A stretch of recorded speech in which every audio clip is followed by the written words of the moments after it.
Guys, so it's me again. For some of you that didn't catch the first video, my name is Sissy, and today's segment we will be speaking on relationship with Christ. As I stated in my last video, there are two important relationships. Well, two relationships that I think that are essential and most important, and those relationships are with yourself, the relationship with yourself, and the relationship with Christ. So today I'll be speaking on my relationship with Christ and how that kind of started out. So it started out as a kid. I'm a country girl, so growing up, I didn't have a choice whether to go to church or not. Like I had to go to church.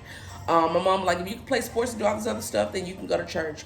And believe it or not, to this day, that same thing is exactly what sticks in my head. Like if I can go out, or if I can do this, or if I can, you know, have a social gathering or whatever, then you can get up that next morning and go to church. So that's the code that I live by. My mom instilled that into me, and so that's kind of like how I kind of function.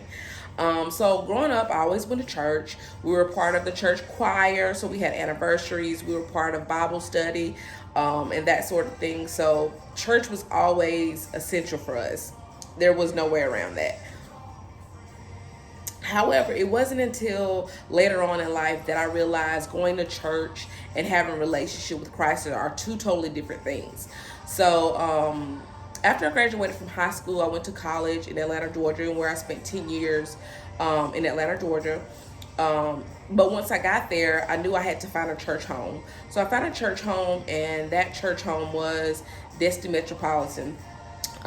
With, I think the pastor there was Pastor Crew. So I went to church. That was good. And by me going to church consistently and just getting a message from him, it molded me to have established a relationship with Christ, in which I established a relationship with Christ, but I hadn't get tapped into like really reading the Word. It was more so of praying more.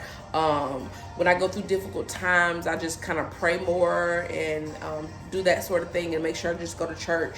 So that was my way of having a relationship. But like I said, later on down the line, I learned that just being a good person or going to church is not enough, right? It's not enough for you to say that I'm going to heaven. Like you really have to believe with your heart and soul that Jesus died and rose again, and ultimately is our Lord and Savior Jesus Christ. So during this time, I was going through so much. Like one of the things that I was going with is in college, there's the thing called the Compass exam. You have to pass the Compass exam before you kind of like get into your career, like the main classes, like your major classes. So I was like struggling with the reading Compass exam. I don't know why. Like I'm like, God, what is it? What am I doing? Like, why am I here? Like. So eventually I passed with the help of my mentors. Shout out to my mentors. I love you guys. So, you know, and even with that, I felt like God put certain people in your life, because when I tell you my mentors were like awesome, I'm talking about to the point where they assisted me so much where they would give me a word and I would have to recite that word in definition to them using a sentence. And that helped me out so much. So on like the fourth try, I finally passed the Reading Compass exam, and I used that as like a stepping stone. Like, listen, I am not going to stop here. I'm going to carry on, further my education, and so on. And which I did. So once I got my associates, I went on to get my bachelor's in IT, and kind of winged myself from there, right? So I got my bachelor's in IT, and like I said, prior to even all that, I was still going through, while I was trying to pass the Compass exam, I was in a toxic relationship. And I'm like, God, please fix this relationship. Please do something. Please move, you know. But I understand now, but I didn't understand at the time. It's not about God fix you. God fix me. That's what I should. That's the prayer I should have been saying. But so anyways, that happened. And I was able to get the courage I needed to exit that toxic relationship. And I know that didn't happen by my own strength, and I knew it was only God's will, it, His strength that pulled me through that. So that was one thing. And so once I graduated, whatever, I finally made it through. I got out of the toxic relationship, which was a difficult time in my life, but with God, it was, I knew things were possible with Him. So I actually stayed into the Word. I got into church. Once I graduated college, I actually moved on. I went on to University of North Florida, where I had a job opportunity, and it was so crazy because I literally just, like, I graduated and then I moved to Florida, like, within 2 months. I kid you not. And I know that wasn't nobody but God. So I just like, okay, I have to strengthen my relationship with Christ, because He's the only person that can take me this far, this quick, do these type of things in my life. So I knew I had to enhance my relationship with Christ. I had to get better. I had to do more. I can't just be at this level, because when you're blessed with more opportunity, or when you're blessed with more, there are burdens that comes with that, and you have to learn how to deal with that, right? So I was able to strengthen my relationship with Christ, and by doing that, and even when I went to Jacksonville, Florida, at the University of North Florida, I actually found a church home, because, like I said, something about just being in the presence of the Lord, or being in the presence of those people, it kind of helps me with my whole week. It kind of starts my whole week off. So I found a church in Jacksonville, Florida, which is called Impact Church. And the pastors there are George and April Davis, and they were very great. They were awesome, as a matter of fact. I could relate to them, right? So I was going to church and everything, and everything was booming for me. Like, my first year I was there, I was in a position that was going great. A year after that, I was promoted, and that was going great. And then a year after that, I went into my dream job, which is a programmer. So I was working in the IT department as a programmer, and I was like living it up. Like, I was, you had no idea. I was like, oh my God, this is awesome. But just because we want something doesn't mean that that's God's plan for us. So, I'm just like, okay, God, okay. All right. So I was in once I got into that career, I was actually excelling, doing great. And then all of a sudden there was something happened. Like, for one, I was going through so much stuff. Like, so my lease for my apartment, it was up, right? And I was kind of torn between whether I would renew or not. I was looking for, at the time, I was like, okay, no, I'm going to get a house, and all this other stuff, because I didn't want to renew. That was going up another $100. Like, this is ridiculous. Like, I could get a house for this, right? So I was looking for a house. That nothing didn't fall through, and before I knew it, I was kind of homeless. Not homeless in a sense of like on the streets living in my car, but it was more like in a hotel for like 2-3 months. And I'm like, how did I get here? Like, what is going on, right? But I mean, I always had the opportunity to, I always had the, option to go home to my mom's house, but that wasn't an option for real. Like, that was not going to happen, because I didn't get this far to just go home. I knew that within my heart. So I was like, I'm not folding. So once that happened, I was like in a hotel room, and in that moment, that's what I kind of found like Pastor Mike Todd, and he changed my whole life. Like, from that moment, I was in. So I would go to my hotel room once I got off work, and I'll just get into the Word. I'll just listen to his videos and read and pray out to God. I cry out to God. I was like, y'all, I'm telling you, it was. At the time, I thought it was the worst thing in the world, because I would cry, and I'm like, I felt so alone, or whatever. But once I got into the word, God was changing me. He was changing me. I'm talking about tithing. I'm in a hotel room, can't get a place to stay, and I find myself tithing. And to this day, I tithe faithfully. That's the one thing that keeps my tie with God strong. It's that's I may fail at a lot of stuff or a lot of aspects of my life, but tithing, that's one that I do not fail on. So I would tithe faithfully and everything, and so I'm like, Lord, get me out. What am I supposed to do? So eventually the house didn't fall through, and I felt like God saying, this is not your time. And I was kind of forcing it. So I found another apartment, which was very awesome. I love that apartment. But things were not working out. Like I stay by myself, so it was always just me basically. But I always had complaints from the person under me. I always stay on the top floor because it's me. I'm single, and I'm like, you listen, you're gonna have to get these other people before you get me, right? So that was one thing. And then the next thing, it was so after that, I was, like I said, I was in the state of mind where I was just praying to God and asking God to help me come through and in his word deeply and heavily. And he was changing my heart. He was changing me wholeheartedly. And so I got an apartment. And then the next thing that I know, they told me at my job that I had been in this position for almost 2 years. And they told me that basically, in so many words, that you're not a good fit. Wait, what? Whoa, wait, what? I could not wrap my head around that. I'm like, how do I excel in 4 years with promotion every year, and you're telling me that I'm not a good fit?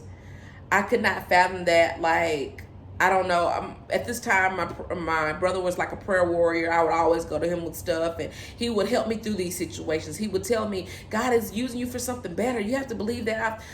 So I was like, y'all have no idea. I was like, this is not life. Like, I was so sad, down. And I'm like, it's just like, things were just happening, bad things was like over and over. I'm like, well, God, what are you doing? Like, I'm giving you more of me. I'm giving you more of this, money. Like, I'm tithing faithfully the right way. I'm not skipping a payment.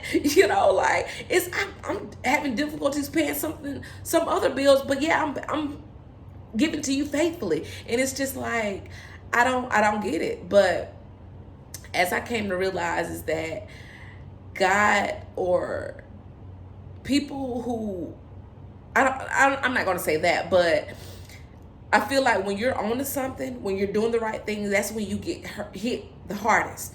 And I'm like, and I mean hard. I'm talking about, you're telling me I got to leave. So at that time, I couldn't understand it, but I was working out, listening to the word in my prayer, talking to my prayer buddies and everything. And I'm just like, okay. Keep it together. God got something better.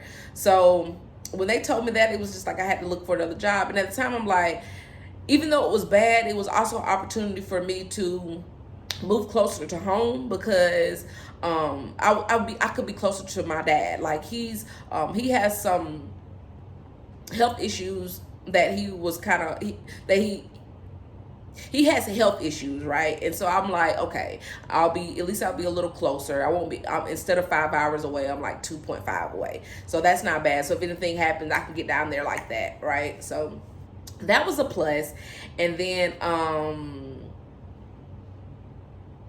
so that happened. So what I would do, I was interviewing like crazy. I'm talking about maybe 15 to 17 interviews. I'm talking about FAMU, Jacksonville University, AT&T, North Carolina AT&T, Wake Forest. Oh God, it was so many. And then I found Winthrop University. And so far, that has changed my life, for the simple fact of, so I had the interview with them, and I wasn't sure. I talked to my mentor. I'm like, do you think this is... He was like, I told him about it, and, he was giving me some tips and tools and things of that sort. And I was like, okay. But they called me for a second. They actually called and offered me the position, but I was like, okay, what am I gonna do? I just moved into this apartment, all this, that, and third. I was like, thank you so much. When they called, I was like, thank you so much for the opportunity. I just need a second to think about it. Can I call you first thing in the morning? And by this time, I had trips planned. So me starting a new job and having trips planned is just like, am I supposed to cancel my trips even though I just paid for them? So all of this stuff was like conjuring up in my mind. So I was like, okay, just breathe. So the next day, so that night, I slept on it, right? I slept on it. And when I told my boss this, and I told him they offered me the job, he was like, what are you waiting for? You need to go, first thing in the morning, you need to go ahead and call them. I'm like, okay, yes, sir. You know, like, so that night, and during this whole process, my grandmom died and my granddad died, you know. My granddad died before my grandma, and you know, it was kind of a heartbreaking thing, but so that night after the phone call, I slept on it, and I took, you know, I went to sleep, and I'm sorry, see, it's emotional for me, but I went to sleep, and I had a dream, and I always hear the stories about, I'm sorry, I always hear the story about, you know, how people see their loved ones in a dream or whatnot, but I never saw my grandma or granddad. But that night they came to me in a dream, and I couldn't understand it, but I saw them clear as day, and they were talking to me, and they were happy to see each other, and they was like, hey, sissy, you know, and so they were walking, and they had some time together that they were you know, that they shared or whatever. And I remember when they were about to leave, I had wanted to walk up to them again and give them a hug of some sort. I can't quite remember like the logistics of it, but I remember walking to them, and they were like maybe 20 feet out, and I'm here, they're there, and it was like people, you know, coming in between us, and I couldn't get to them. And I heard a voice to say, sissy, there will be distractions in your life. There will be distractions in your life, but keep your eye on me. I knew right then that this was the job for me. And y'all, when I tell you, everything was so much better. You know, like this job, it was double the salary. It was double the salary. So I knew I was doing something right. It was double the salary that I had. My work hours are like awesome. It's less stress. I don't have to stress. Now there's some things that I have to, you know, really put in time and work to figure out, but that's my whole life. I always had to figure things out. So that wasn't anything new. And, you know, the people out there are great. They're in my corner. Like, even once I got there, I had to take off work because my friend dad died. And then after that, my auntie died, and they were like, take the time that you need. We're here. We're in your corner. And I'm like, God, thank you so much, like, for this blessing. I couldn't understand at the time why I had to go through all of that, but once I got here, everything made sense. Everything made sense. So that's when I knew my relationship with Christ was real, y'all. Like, there's nobody like God. There's nobody like him. I'm telling you. Guys, I mean, I have so many more stories, but that's the one that I knew that my life without God is nothing. So no matter what I do, I don't care what I do. I don't care what I see. I don't care what I face. I stand strong. I hold on to God, and I keep him first in everything that I do. Like, there's no way around that. So that's kind of how my journey with Christ kind of started. And, you know, it's I know it's only going to go up from here, like as long as I keep him first and foremost in everything that I do. Now that's not to say that I'm a whole saint out here, like not at all, like far from it, but I'm progressing, and that's the thing that I look forward to, that God is in my corner. I'm progressing. I keep him first. I make sure I tithe. If you do not tithe, I'm telling you, I encourage you, I'm challenging you guys to tithe. I mean 10% of your check every 2 weeks. Every 2 weeks, that money is all God. Like before I do anything, he says he honors the first, right? So before any of I make payments to any of the bills or anything, I always tithe first. I mean first.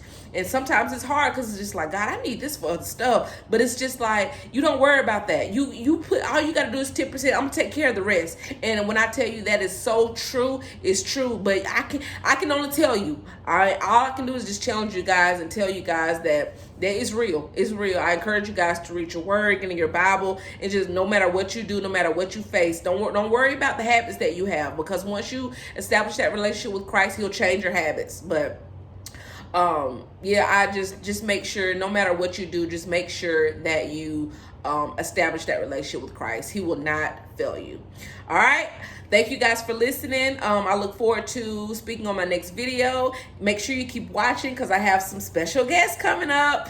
All right, you guys have a great day. Be blessed. Stay safe. Stay social distancing or whatever, quarantined in, and you guys just be blessed. All right. Bye.